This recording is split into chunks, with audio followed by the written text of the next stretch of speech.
Hey everyone, Raghu back here with Mindrolling and another new friend, Ralph De La Rosa. Ralph, welcome. Thank you so much for having me. I, It's such I, a I pleasure to be always, here with you. yeah, welcome. Thank you. I always say I have a new friend because it always turns out that's the beauty of podcasts that Mm, you sit down with somebody that you don't really know mhm. and you might have read some of their stuff or whatever or seen them on YouTube. And then the next thing you know, wow, it's the beauty of that kind of connective communication. It's really quite wonderful. So that's Indeed. why I say new friend, because I know that's what's going to happen. Ah, uh, Ralph is a therapist, a meditation teacher, storyteller, and musician. I didn't know the musician part. You'll have to tell us about that. sure. And I came across Ralph because of his new book, Monkey is the Messenger.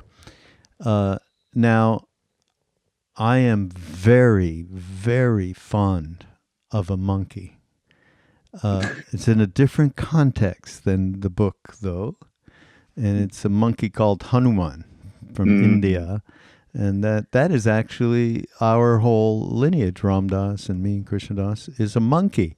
So and even when they talk about stories of Hanuman, right. they always talk about, yeah, no, he did things like, a monkey does, like just bounding from tree to tree and eating fruit and being happy and free. But in this case, monkey mind is a bit of a different thing in terms of the uh, the myth that we are creating for ourselves on a day to day basis. Sure. Um, so Ralph, can you? We just talked before we got on about. Yeah, I really want to know, how did you get into this stuff? And thank you. And I appreciate your vote of confidence with regards to being friends by the end of this. And I'll just say before that part of my story is that at one time I was actually a Hare Krishna ashram devotee. Oh, in, when I was about 19 or 20 years old. And so it's interesting that you bring up Hanuman. And I had never really thought about the parallel between the Buddha's metaphor of the monkey mind and Hanuman being a servant of Lord Vishnu in the Hindu Vedic mythos. And yeah, there's definitely a strong parallel there around the monkey mind maybe becoming more in service of the whole self, just as Hanuman is a servant of Krishna. well, it's interesting because one of the things that we came back with from India from our time with, I'm assuming see, we really haven't talked now, everybody out there. I'm assuming you do know about, of course, Ramdas's guru, Neem Karoli Baba, Indeed. that we were with, and we followed Ramdas back to India all that time ago. So, uh, what was brought back is called the Hanuman Chalisa, 40 verses in praise of the monkey god. Yeah. So Yeah. one of the central things of the whole thing is these all are references. The couplets are all references to reminding him who he really is, and ultimately who you really are by in the doing of it. And there's always references. Yes, he behaved like a monkey, and he did this, that, and the other, and he was powerful physically, etc., etc. So Yeah. yeah, we are reminding who he is and who we are. Right. Right. What a huge theme for all of us, really, who, we forget our true nature in the fray and fuss of life all the time. And I mean, with regards to my history and how I ended up here on this path and how I ended up here holding the seat, the very humbling seat of a teacher on some occasions, really it's a story of trauma in that I just from a very early age, things started going really wrong as it does for so many of us, too many of us, really, in terms of just abandonment, my dad walking out of my family, and Hmm. uh, developing a depression and suicidal ideation very early at the age of 8, and really wanting to find a way out of that, which was kind of two tiered for me. And the first thirst for me was really wanting to know the truth about life and having a sense, even from a very young age, of that this can't be it. This can't be what we're here for. This can't be why I was born into this world.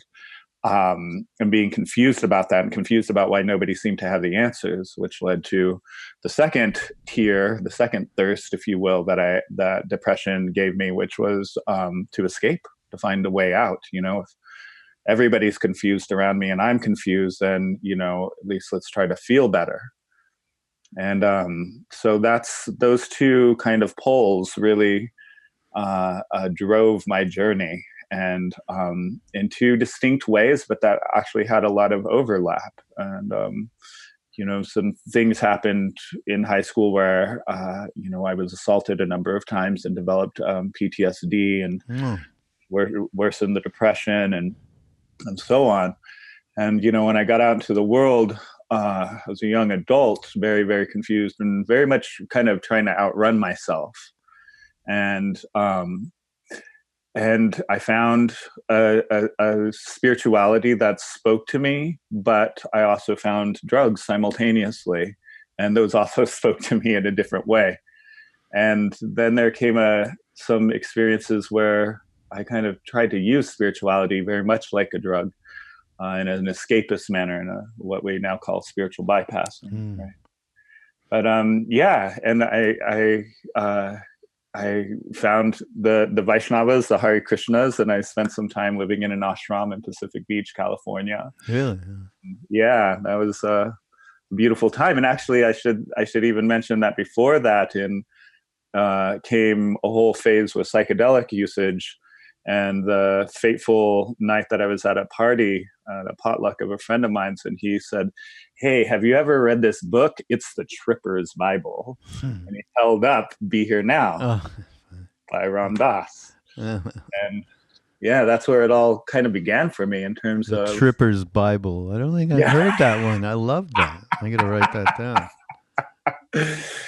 Yes, yeah, with that sort of endorsement, it was a given that I would pick it up and read it. Yeah, really. But that book was really a huge genesis for me, in that it was the first exposure I had to the notion of spirituality that didn't necessarily intertwine with the religion, that could be 100% personal and even open to interpretation might not be the right word, but we're open to finding our own path and really what our personal dharma is. And the cookbook for a sacred life in the back became my bread and butter for some time, in terms of learning meditation and learning asana and learning how to chant, etc. And then and then came a period where I fell in with the Hare Krishnas, which ended in a very interesting and kind of hilarious way. And what? Well, I actually, here's a story for you. I actually didn't do so well with ashram life. No. Right? Trying to be a celibate, aspiring sannyasi. No. At the age of 19, 20, did not fare so well. And so it was kind of known in the temple that I was, quote unquote, cracking up a little bit. I was, acting out and having a lot of difficulty with the schedule and, my various duties, etc.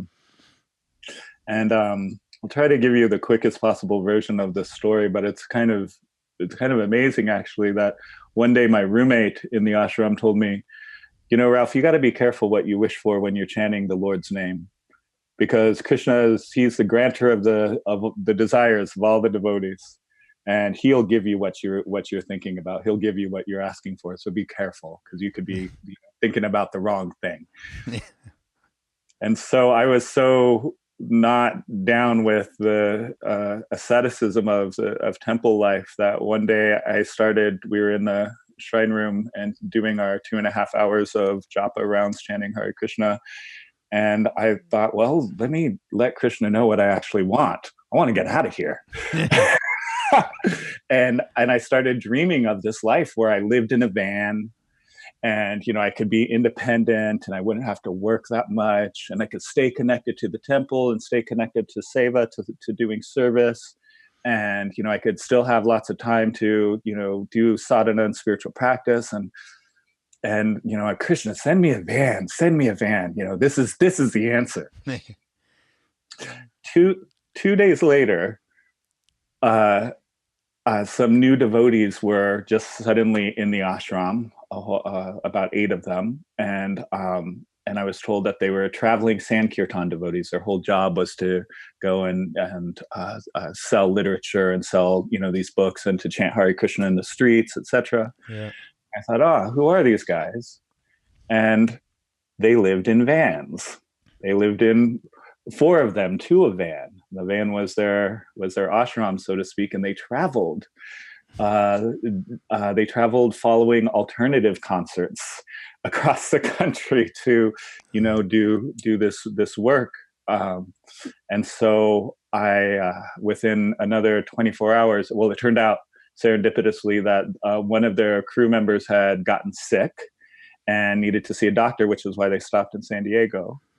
And then it turned out that this person couldn't travel anymore, and they had an opening in their van. And this was within 72 hours of the day that I meditated on Krishna, send me a van. And there was a van for me to go and live in. Yeah. And 7 other even more disciplined and ascetic devotees for me to be in extremely close quarters with. Well, you did get what you wanted, but maybe not. Eh? And so the story goes that we were actually following Weezer and No Doubt on tour. Yeah. And to sell books to kids who were maybe searching. Yeah. And I got as far as Nashville, Tennessee with them when I just kind of snuck out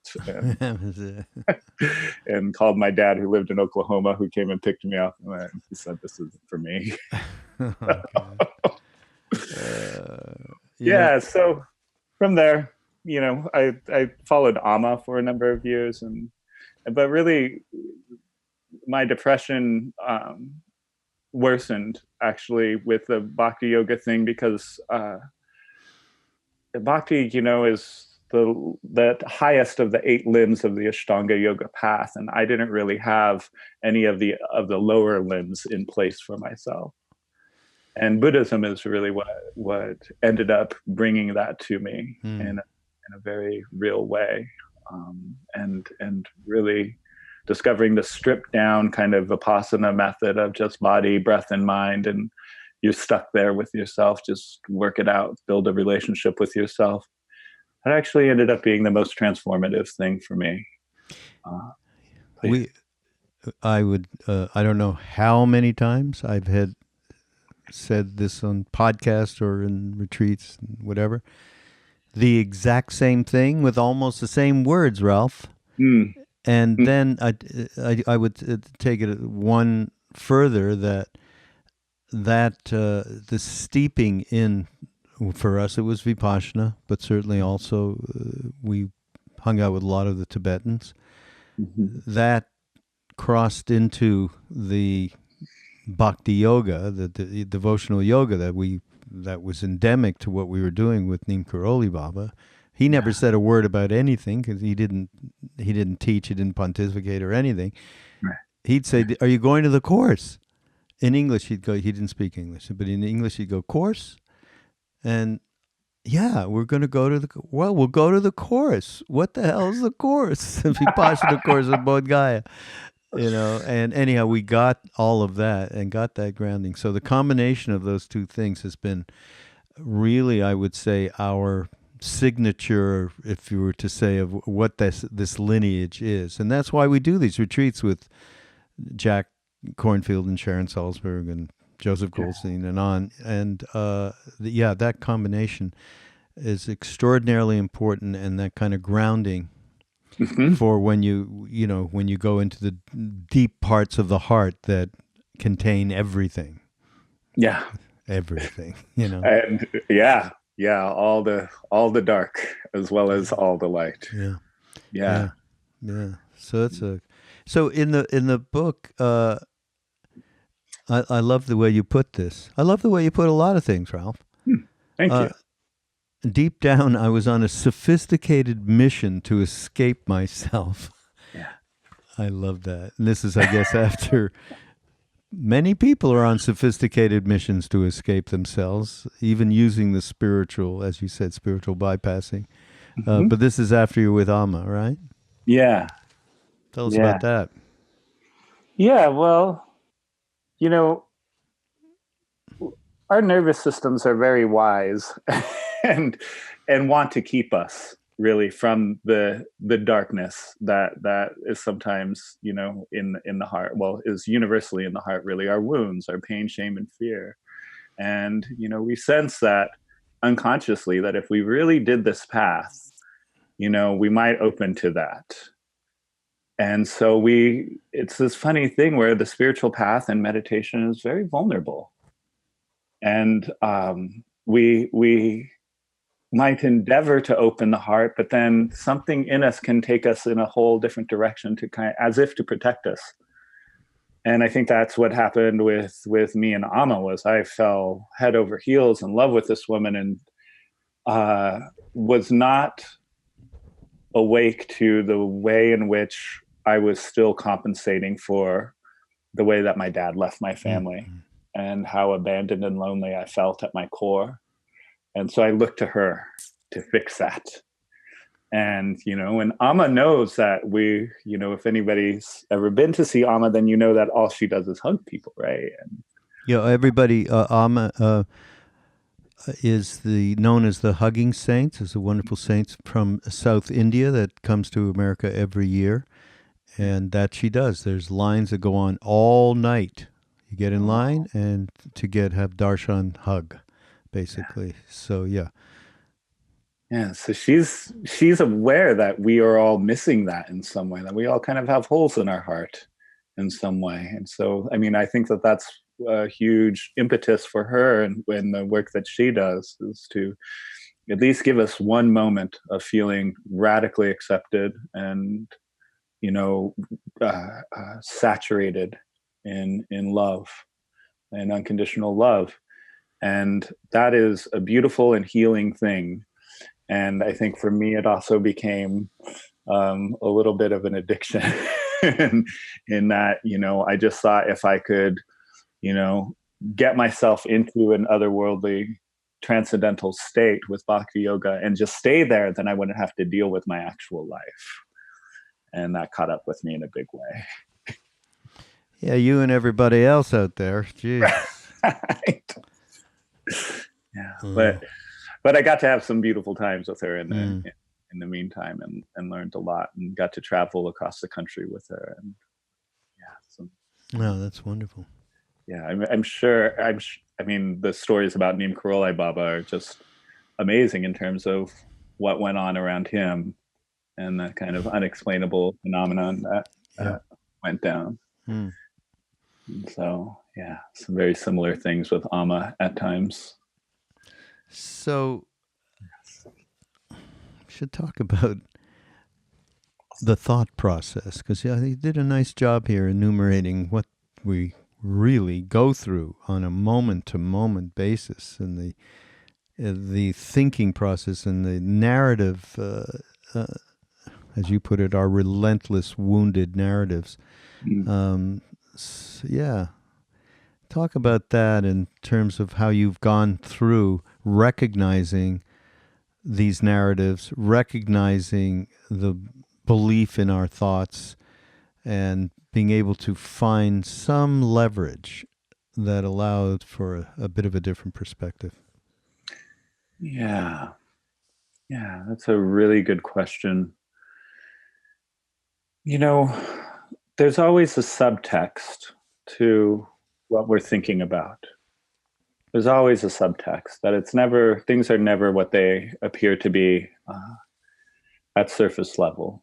Right? The Buddha said things are not what they appear to be, and nor are they otherwise. So What we're thinking about is what we're actually thinking about, but underneath there are themes that if we start to be thoughtful and maybe think a little symbolically or metaphorically, about the narratives that we're holding about our lives, we'll see that there's assumptions about how people behave, about whether or not we live in a friendly universe, about what this life is for, about what we're worth. There's all kinds of subtext to what's going on in our minds that is indicative actually of what we call beliefs, and not like belief as in I believe in God or don't believe in God, but more like assumptions that we have about things. And really those are formed mostly by our hurts, by the adverse experiences that we've gone through. And so for me, I don't know, it was really just a cacophony of hatred for quite some time. And this is in tandem with, being a devotee of Amma's, etc. I'd leave the ashram, I'd leave the darshan, I'd leave the hugs, and find myself right back in the pit of despair and depression and resentment against, various people that had wounded me in the past, and just a lot of animosity was really present, both going out towards the world and going inwards towards myself. And but you had the awareness. Eventually, yeah, I think that's really what mindfulness-based, breath-based meditation began to show me, was like, oh, this isn't, there's a way in which we can become in our thoughts and feelings as opposed to with them, right? There's a way in which we can be so consumed that we don't even really conceive of another way, conceive of, even other people mattering as much as we matter to ourselves.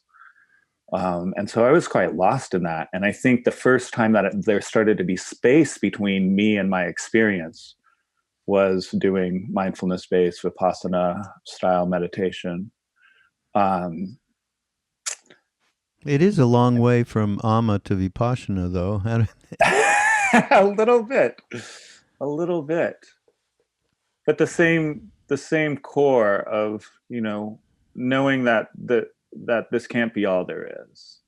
That we're not just here to suffer. We're not just here to go through these things. We're not just here, life doesn't suck. That's not And the you only die. Right. That's one narrative, but there are other narratives that you can tune into, right? So so I mean, that's a lot of the work that I do with people now as a therapist, actually, is, how do we put a little bit of space between us and our assumptions about what's going on, or our fixation about what we need in order to be happy, or what we need in order to feel safe, what we need in order to feel whole, or how terrifying,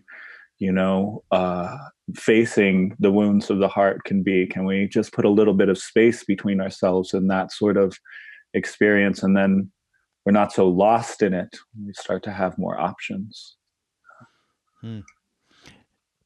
The narrative, though, I mean, it's good to get a grip on not believing that narrative.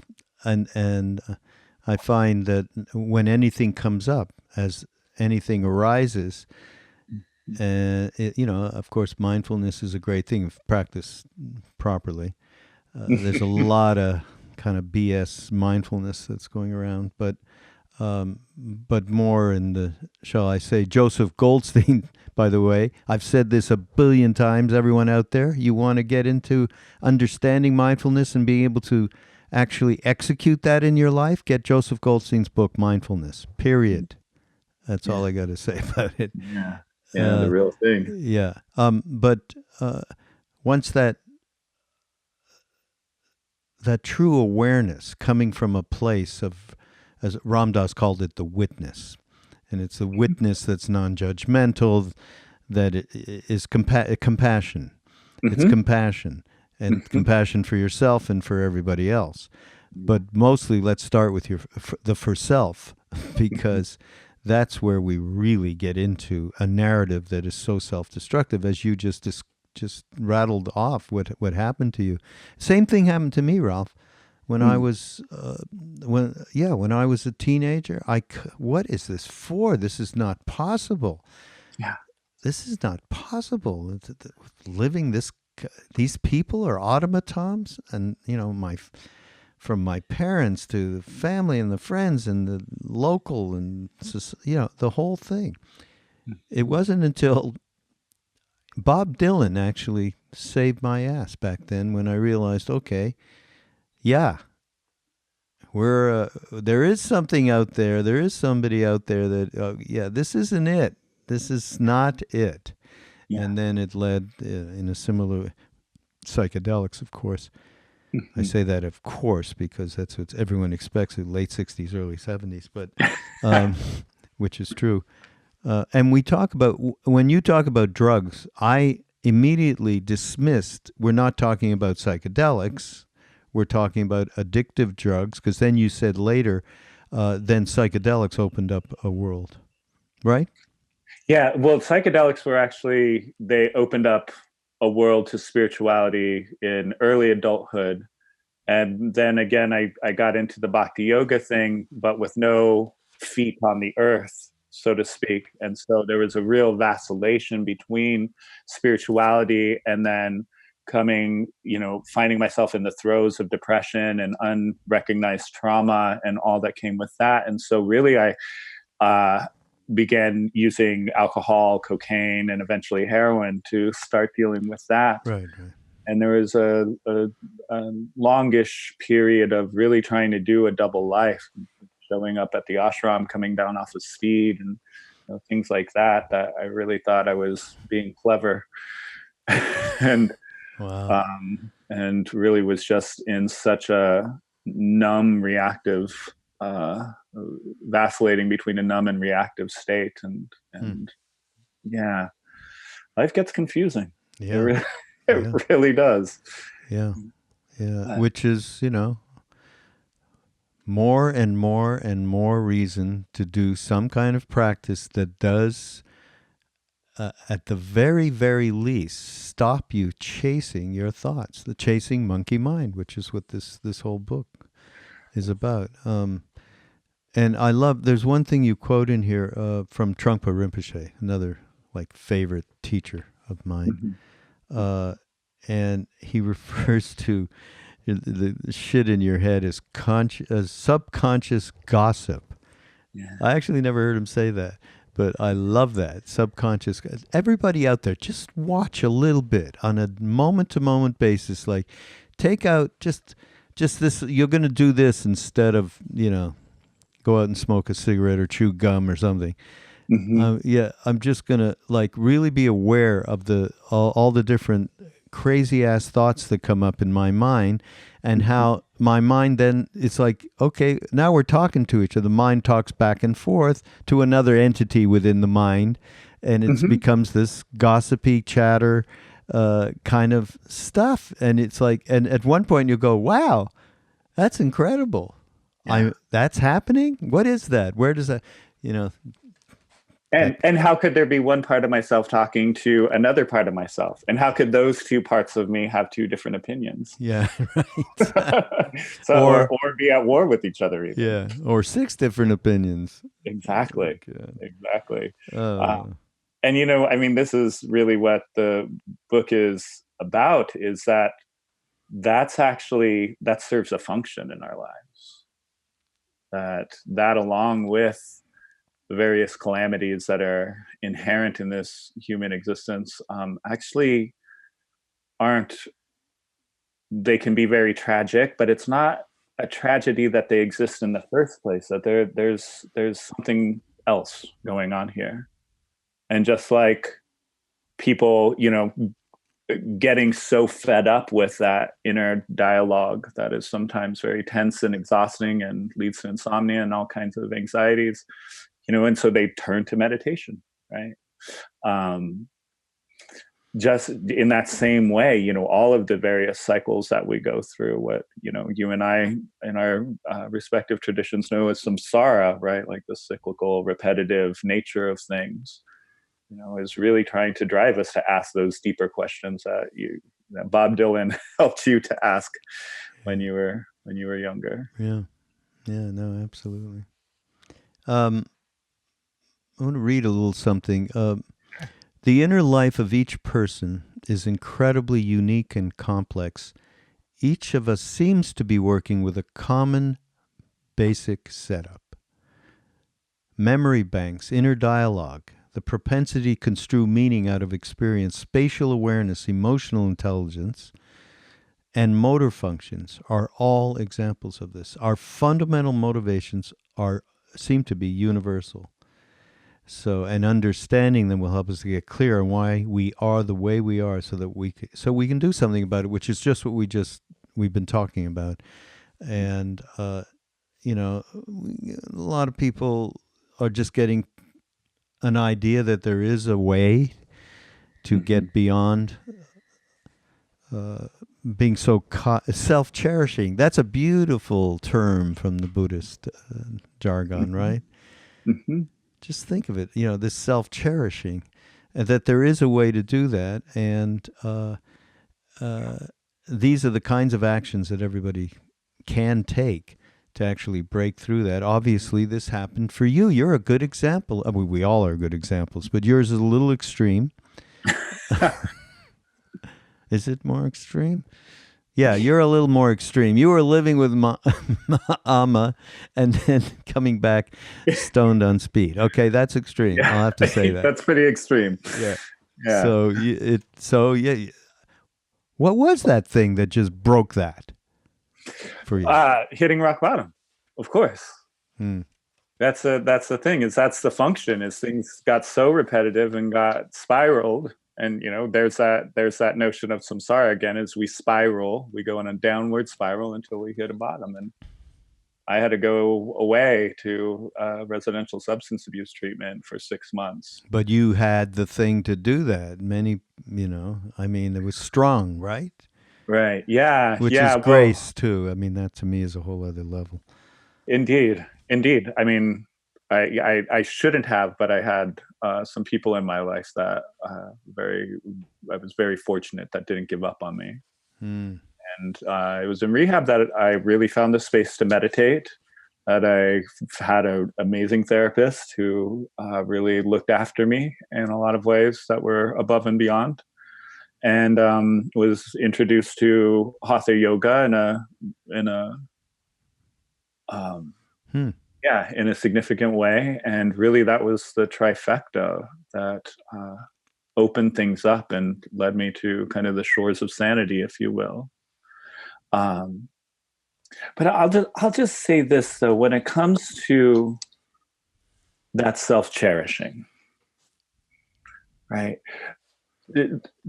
Dr. Rick Hanson, a teacher in the Insight tradition, a neuropsychologist, author of The Buddha's Brain and Hardwiring Happiness, he elucidates kind of the neurological basis of basically Maslow's hierarchy of needs, right? Like what we're all driven by, what we're all motivated by.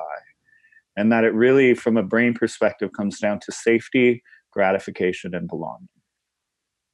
At all times, we are seeking these three things in one form or another. And, it can, that's where we start from. Now, the surface level expression of how we go about it can get quite distorted and twisted up and neurotic and even pathological. But if we look to everything we think, say, and do, we can find that we're trying in some way to go towards safety, gratification, and belonging. And I really think that that's what our self-cherishing, or what's sometimes called the ego, which gets a really bad rap in the Eastern traditions, is really about, is trying to keep ourselves safe in some way. It's really, it's a defense mechanism. And that's really what defense mechanism means, is it's a part of you that's trying to keep you safe in some way. And I don't know, ever since I really started understanding that, I have a hard time dogging that tendency in myself and others, because I just see that, there's, if you're neurotically trying to keep yourself safe, emotionally safe, physically safe, or neurotically trying to go towards a sense of belonging, such as with endlessly seeking validation, that's actually tells me that there's a wound in there, where maybe you don't feel good enough, or maybe things weren't so safe for you growing up, and you never internalized a lasting sense of security within yourself, Mm, yeah. So, Yeah. And everyone has some of that. We all have some of that. And that's as a result of, well, then we have to talk about karma. We have to talk about the conditioning in our early lives. I mean, yeah. His Holiness says, if your mother took care of you in a compassionate way like my mother did, that's why I'm like I am, he said. That's what needs to happen. I think he even said Western women eventually will be the savior. I don't know why he said Western, and maybe I have it wrong, but I don't think so. Will be not the savior of our future, but will be very important Yeah. going forward Yeah. to develop compassion Yeah. and so on. Yeah. And it's the aversion, right? The aversion stuff in terms of the self-cherishing. I mean, that is so endemic. I have there's a new sage out there that I don't think you've heard of, who said the most wise thing that I saw the other day on Dr. King's Day, Martin Luther King Day. His name is LeBron James. Okay? Okay. LeBron James said, one of the greatest things I loved about Dr. King was his comfort with discomfort. How great is that? I'd be like, LeBron? Good. And that's something, yeah. I mean, obviously, Dr. King was comfortable in any, doing whatever he had to do. And there was a lot of a lot of situations that had a giant quotient of fear, not only for his own self, but for the people that were around him, and they were his family. So he had tremendous courage, Gandhian courage. I mean, he was incredible. But that is, I love the statement, because discomfort with comfort with discomfort is a tough thing for us to consider. I mean, just think of it in your own life. We don't want that, and that's what you were just talking about. When Well, I mean, you're pointing towards that which lies between us and any experience, right? Which is our relationship to what's going on. That we could be in discomfort and hating that discomfort, and that's one way of relating to it. Yeah. We could look towards that comfort maybe with curiosity or some equanimity, or knowing that it'll pass, something a little more friendly or warm, and then that places us in a much better situation. It doesn't necessarily change the discomfort, but we're freed from the reactivity and the aversion. Yeah. Attachment. Yeah. As Maharaj used to say, he would just go like this, attachment. He'd say it in English. That was it. That was the whole thing. We were like, okay, yeah. There's something else here. Oh God, did I just lose it? Hang on a second. This is too good. There's a kind of energy. You talk about an energy that we all, you say we all need to bring into a situation, because it's so easy to say, I'm overwhelmed, man. I can't do it. So you talk about an energy we often need to bring to our practice and our life in the name of no matter whatness. I like that. No matter whatness. Cut through the excuses. Just stop mentally fidgeting around. Stop negotiating. This is good advice. I would like. Where are you? Are you in Brooklyn? Did you say? I sure am. Yeah. Okay. All right. Well, I'm going to come and I'll be a patient because this is good stuff, man, Ralph.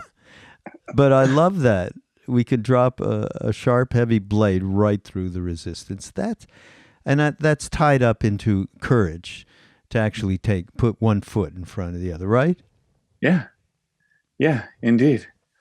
I mean, we get the question all the time, well, what do we do about, how do I establish a daily practice? I just can't seem to get myself to do it. And it's like, well, we could talk about some different motivation techniques, but really it just comes down to like, you put your butt on the cushion and you set the timer and you don't move until the bell rings. But then, Ralph, I have all these thoughts. I don't know what to do with them. I can't control my thoughts, and they just overwhelm me. And I guess I'm not really cut out for meditation because I have too many thoughts. Right. How many times have you heard that one? Yeah.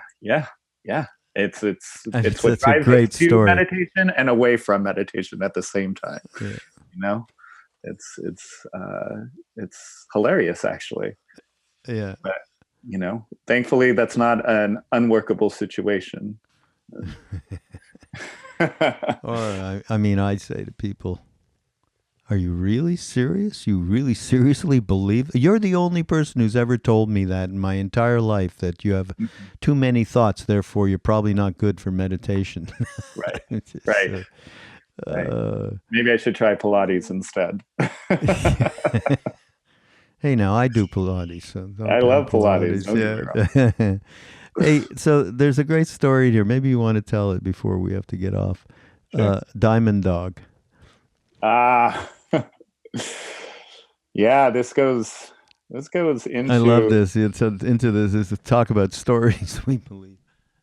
Yeah. Well, I'll just say that the mind spits out a lot of stories, and sometimes they're cute and funny and absurd, and sometimes they can take you in a really dangerous direction. And so this is a story that's actually has both of those elements in it, because this was actually just a little over a year ago that I was sitting silent retreat out at Blazing Mountain Retreat Center with the Dharma Ocean community, which is who I study with these days. Reggie. I was sitting with his closest student, Neil McKinley. And I had never been out there, and I was very, very curious if Reggie was going to make an appearance of some sort at the retreat, or if he maybe lived on the land, because they had all this land and it's out in Crestone, Colorado, literally in the middle of nowhere. And I wonder if he lives out here on the land. I wonder if he'll be around, etc. I kind of had this story in my head, and I go for a walk, third or fourth day of the retreat, and I hadn't been around the land yet. And I see a guy coming up on me who's tall and thin and great hair, and which Reggie is tall and thin and has gray hair. And I thought, for a moment, like, is that him? Am I about to pass him on the road? And then, he got a little closer, and I realized, oh no, I've seen that guy sitting at the retreat. It's not him, but it refreshed the story I had in my head of like, is the guru going to be here, basically, right? And I pass some bushes that reveal a house behind the bushes, and I thought, oh, that's interesting. Like there's a house on the land. I wonder if that's where he lives. And I see a finished attic in the window. And I recall this podcast where Reggie had talked about this meditation room being in a finished attic of this house. And I started thinking, this is too close. This is too much. This has got to be where he lives. And just then I see that there's a red truck with its engine running in the driveway. And the engine stops. They had just gotten home. And, my heart sinks a little bit, like, oh my God, it's Reggie and his wife, Caroline, about to get out of this truck. And like, what do I do? Because I'd really like to meet this man. I'd really like to shake his hand. I'd like to thank him for, the teachings, but I also don't want to put him on the spot. And what am I going to do with, like, you probably hate to get that kind of attention. I know that it's sometimes awkward and uncomfortable for teachers to get, veneration from people when they're just trying to share what's helped them. And, then another part of me just wanted to get down and do prostrations in the dirt right there in the middle of a dirt road. And the door opens to the truck, and I just hear this dog barking. And this dog hops out of the truck, and and I think to myself, this is how I'm going to meet him. This is how I meet him, because dogs love me. I love dogs. This dog's going to come over. We're going to play with each other. Eventually Reggie's going to come to fetch his dog. And then it'll be this nice, awkward or not awkward opportunity for us to have a friendly exchange. And the dog comes running at me. And I was so in this story that the dog was viciously barking at me and planted its front paws in the ground in attack mode, and I bent down to pet him. Oh, great. And a dog lunged at me and began to attack me. Oh. And everything just went kind of silent. And it was a really meditative moment, actually, in that just there was no time for thought. There was no time for concepts. There was no time. The story I had in my mind vanished. Everything just sort of went still in a way, except for the fact that this dog was lunging at me and I was jumping backwards trying to get away from him. And then eventually the owner came running up and grabbed the dog. And I'm so sorry. And I look up at the guy, and it's definitely not Reggie Ray. Now, why would Reggie have a sick dog? Come on. Attack dog. This guy, right. He would have a peaceful dog, of course. Yeah, right. Another story. An enlightened dog. Yeah. Right, another story indeed. But this guy, of course, expected me to be freaked out or angry or upset or scared. And I was so taken by the disillusionment of this imaginary narrative that I was caught in that I would doubled over in laughter. And he's sitting there apologizing to me, and I'm just laughing uncontrollably. And he gave me the 1,000-yard stare like I had, 7 heads. Yeah. Like, what's going on with you, pal? That's funny. That's so great. Oh, my.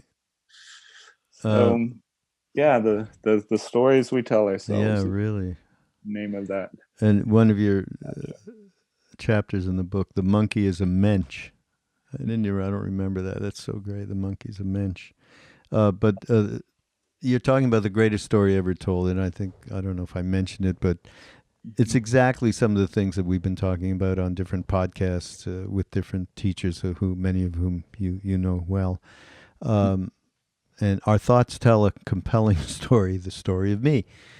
My friend Krishna Das has a great aphorism for that. It's called The Movie of Me. You wake up in the morning, you're the star, producer, director, and the whole day is planned out wonderfully and played out and in complete ignorance, And so I came upon this, and I was like, okay, we're on the same page here in terms of what I think is so important for people to get, as we've been speaking of this entire podcast, to get awareness, just get there, and to see, like this story, Ralph, that you just told is beautiful. I mean, how that was constructed was fantastic, and the motivations for it. And on, Yeah. And really, if we look at what all of our stories is about, it's how can I be happy and how can I not suffer, basically. Yeah, right. Yeah. Safety, gratification, and belonging. That's really everything. And, like the Dalai Lama said, if we're well nourished inside, and that can come from a mother, that can come from a father, that can come from another caregiver, or we can learn to offer it to ourselves. which is really the answer, and really what meditation, I believe, is for, is how do we nourish ourselves, not in a narcissistic, neurotic way, but from that place of natural compassion and caring that exists within all of us. If we can nourish the various parts of ourselves from that place, that constant searching and striving begins to die down. We find that we are contented and become more and more peaceful in our lives. And practically speaking, you stop believing in your bullshit, basically. There's that too. There's that too. Yeah. One thing that you bring up here that must relay, that's another thing I think is extraordinarily important, and that's around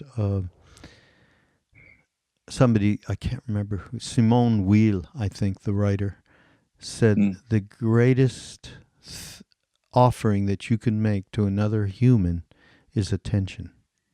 Yeah. And I was so happy to see that you had brought that up. Would you say it's difficult to surrender ourselves for even a few moments? It's hard to give people. By the way, I am the worst. I am so. I'm one of those people. I can do a lot of stuff, multitasking. Mm-hmm. But when it comes down, I mean, thank God these podcasts provide that opportunity, because you're one-on-one and you're here, and, and I'm listening to you and representing the audience in that way, It's hard to give people, even people we love and hold dear, probably more difficult with those people, the kind of attention and receptivity we ourselves so long for.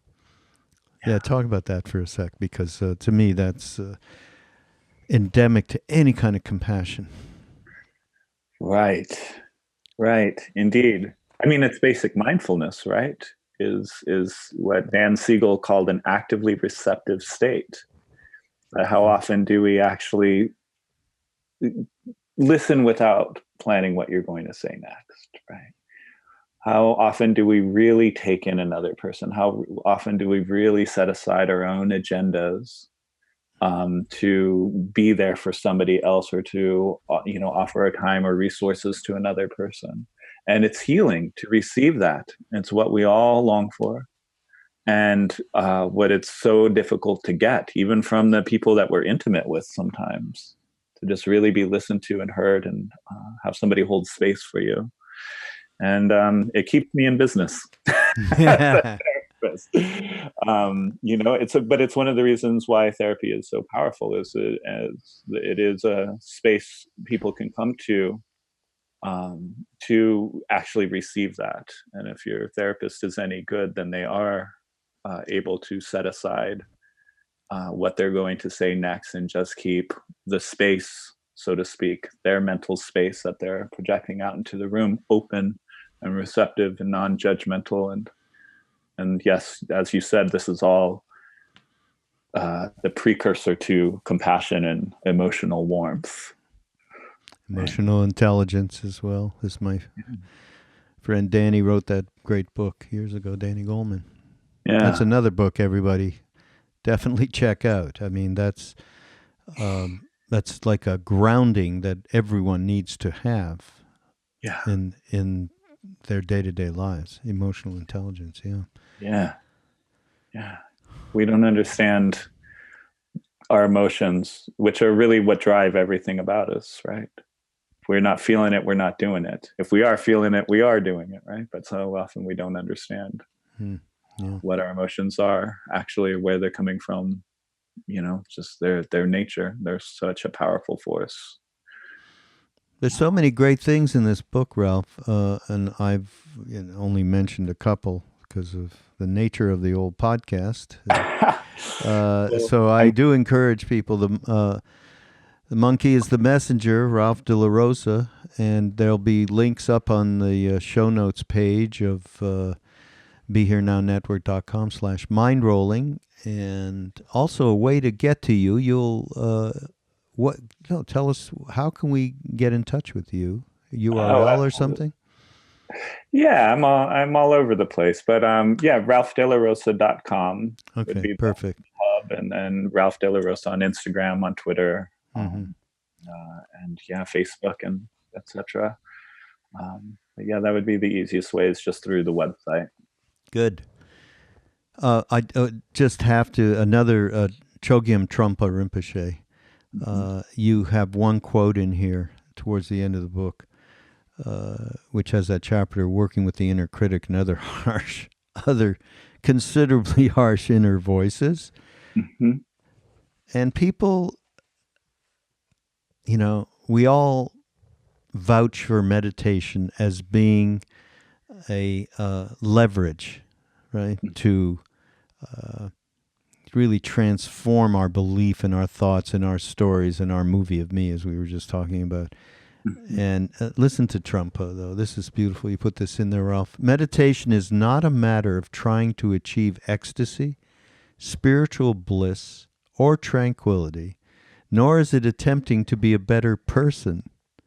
It is simply the creation of a space in which we are able to expose and undo our neurotic games, our self-deception, our hidden fears and hopes. Yeah. That is so darn great. Just so great.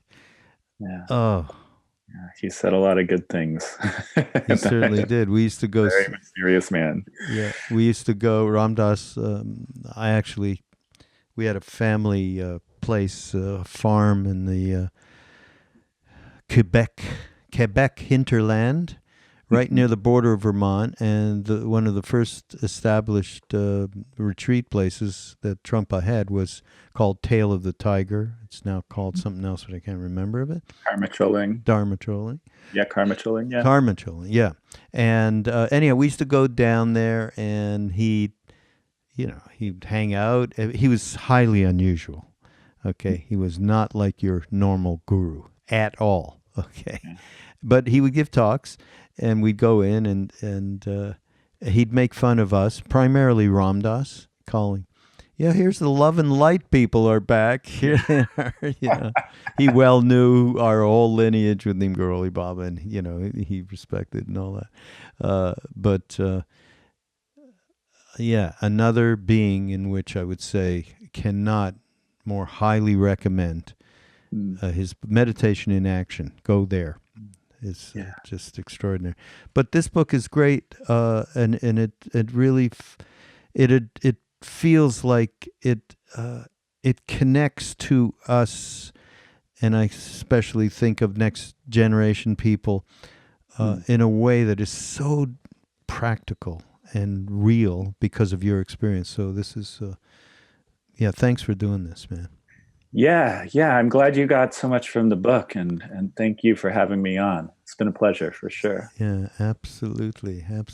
So when's our coffee date, now that we're BFF? Yeah. I'll be in New York. I will definitely get in touch before I come. Absolutely. We'll love it. Everybody, this is Mindrolling on the Be Here Now Network. Go to BeHereNowNetwork.com, and you'll find lots of other folks that we are both very fond of, most especially in the Buddhist world. There's not a lot of Hindu people that have a grasp in the way that we're talking about, the grasp of the basic understanding that one can really work on themselves to get, alongside of opening one's heart and allowing everything to come out and connecting in that way to true nature. So, I don't know. We have these retreats. It's mostly Buddhist people, and it's, Krishnadas, Ramdas, me, Mirabai Bush, and so, some other people. Nice. It's very strange. We have to engender some Hindus, for God's sake. All right, that's enough of that. This is Mindrolling, Raghu. I'll see you next week.